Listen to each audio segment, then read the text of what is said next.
Hello and welcome to ResearchPod. Thank you for listening and joining us today. In this episode, we look at the research of Professor Joseph Vinetz and colleagues at Yale University, USA, who have studied leptospirosis, a neglected tropical disease.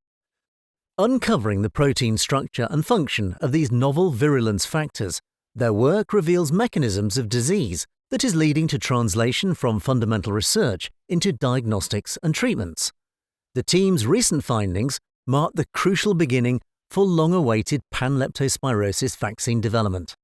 By uncovering the protein structure and function of these novel virulence factors, their work reveals mechanisms of disease that is leading to translation from fundamental research into diagnostics and treatments.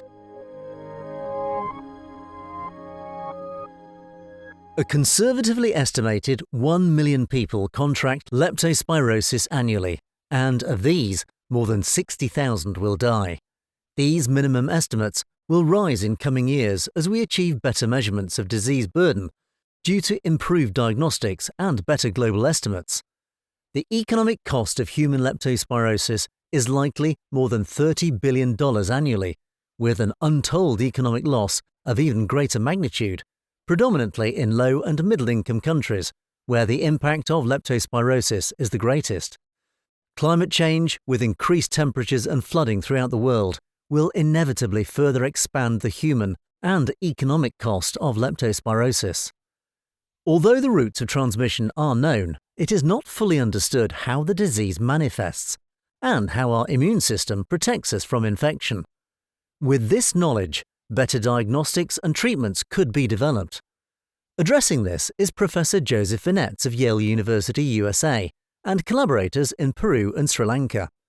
The researchers focus on bacteria genomics in a mission to translate basic science into diagnostic tests and treatments.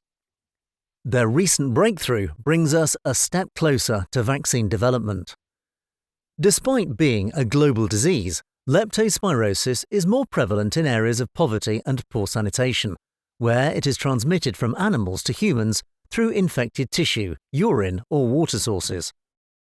Some animals colonized with the bacteria don't display symptoms, but function as reservoirs for the disease, while other animals exhibit symptoms following infection.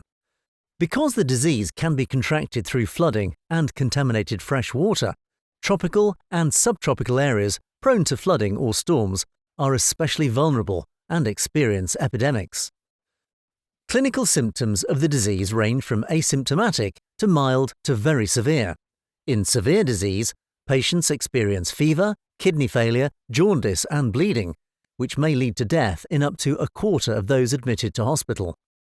The reason for this varied presentation is unknown, as is much of the disease pathogenesis. Only certain species of Leptospira evolve to become infectious and pathogenic. Pathogenic types evolve to acquire virulence factors or exotoxins, weapons that enable their survival by invading cells and hijacking cellular machinery in a quest to replicate. Previously, no one knew how Leptospira caused disease. Little had been known of leptospiral toxins and how they cause disease. What are the virulence factors and the genes that code for them? If these can be identified, described and understood, we have a far better chance of understanding the mechanisms of disease. Vinetz and colleagues discovered what appears to be the central mediator of severe leptospirosis disease. Adding to the challenges of understanding how Leptospira cause disease is the fact that this spiral-shaped microbe is one of the most complex of all pathogenic bacteria.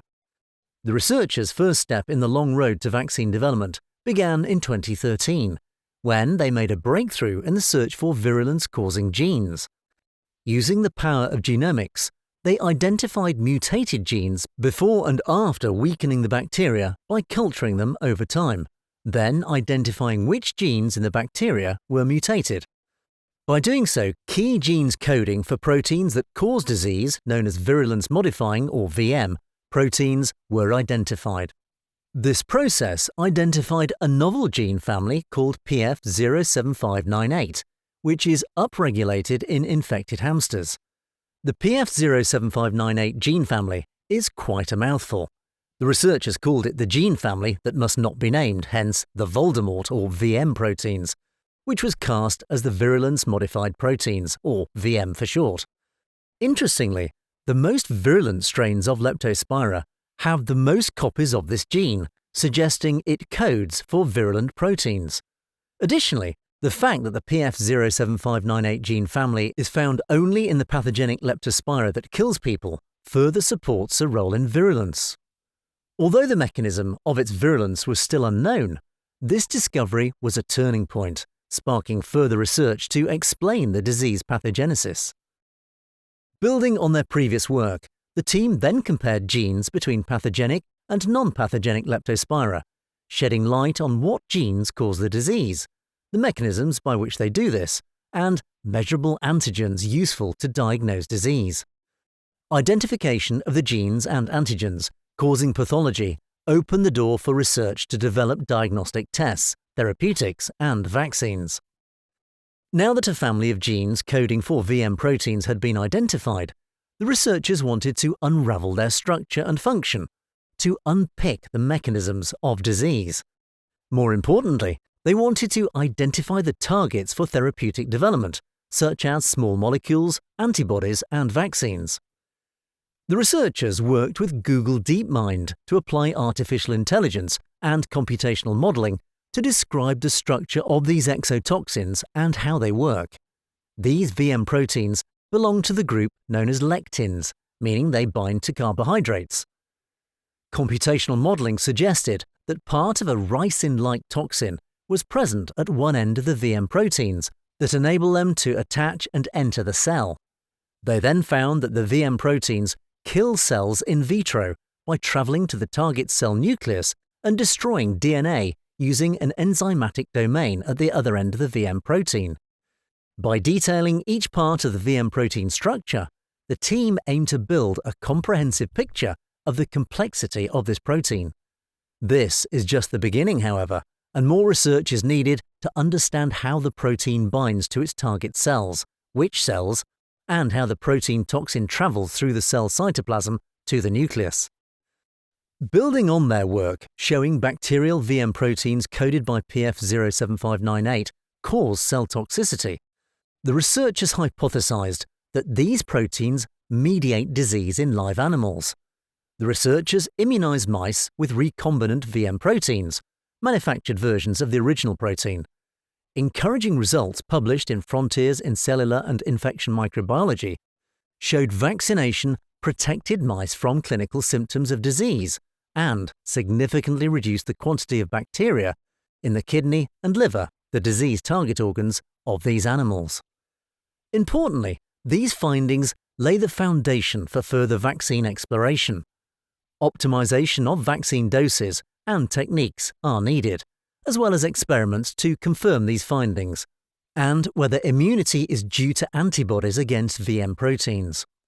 The researchers' global efforts provide valuable contributions to this field, with the aim of one day making vaccination against leptospirosis a reality.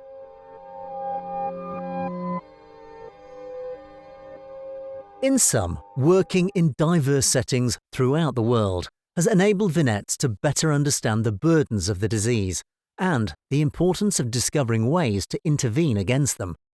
Challengingly, leptospirosis has historically been difficult to diagnose in a timely manner because long-used methods such as antibody detection through serology is inefficient and culture is difficult for these fastidious bacteria. Even today, when molecular diagnostics potentially could lead to a rapid diagnosis, the technology is too expensive and complex to deploy in the endemic setting. With the lack of diagnosis, there's a lack of understanding and realization of the impact of this important, neglected tropical disease. Furthermore, leptospirosis is difficult to study because the organisms are difficult to isolate in culture from infected humans and animals, and the organism grows slowly in the laboratory. We have been able to overcome these challenges, which led to the Genome Project and the enablement of using genomics to more efficiently identify the Achilles heel of Leptospira and open up possible interventions. The next steps in the road to vaccination are validating the vaccine candidates in a target animal species, such as dogs or cattle, and, at the same time, building the business argument for investment. Once we finalize an ideal vaccine formulation based on a human-compatible adjuvant, plus an optimized set of recombinant antigens that we identify from animal studies, the team will be on the road to clinical-grade manufacturing and preclinical studies of vaccine candidates for early clinical development. That's all for this episode. Thanks for listening. And stay subscribed to ResearchPod for more of the latest science. See you again soon.